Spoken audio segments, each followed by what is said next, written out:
xadood iga soo baxay sababta mid baa habeen hore alla balaayo ku hesha balaayo habeen hore soo kala bargosay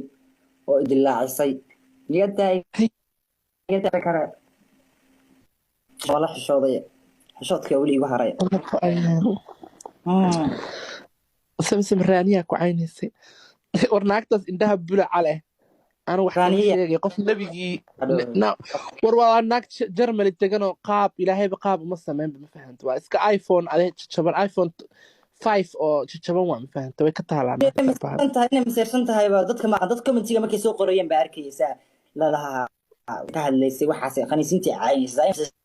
kadib TikTok ka raadiyay magan TikTok ka raadiyay ba arkasay u eg tahay waa ka naxa qabto say u eg tahay wallahi inay xasan tahay hadda u badan tahay iskaga badnaa dhinaca u badan tahay niyadaada ku faraxsan tahay iska samee nafta lama xaqirsan waa u badanahay u jeedaan ma wiil baa u badanahay mise dumar oo they can know way garan karaan inaan gabar saa marka haddii aad isleedahay gabarnimaa ku noolaan kartaayoo dee waa ku faraxsan tahay waxaas waa caadi walaalo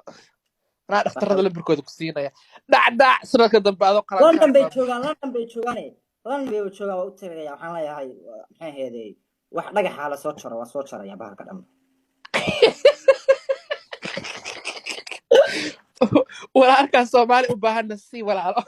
mid ku yariyaa laga yaabaa gabdhaha qaar ba waxay lahaayeen noo bedel gabdhaha qaar ba lahaa nasi annaga u baahana noo bedel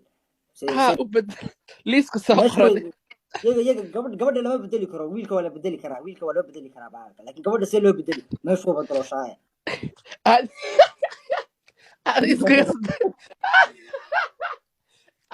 adi iskaga sadaqayso walaal wax dhala bay keenayaan war halay buuxiyo ma noolay wax buuxiyo alwaaxan markaa iska jara la buuxinaya alwaaxan aan iska jaro alwaax ayaa ku sadaqaysane gabdhaha Soomaaliyeed gabadhan ma garanaysaa nimo ku faanta baa jirta niyo TikTok ku jirta dhoocul yar xun nimo ku faanta oo TikTok ku jirta ma aragteen deewatas ma garanayo magaceeda ma xasuusto dhoocul yar xun oo sidii alla tan waxa ka wadaa masarka xiran tan ma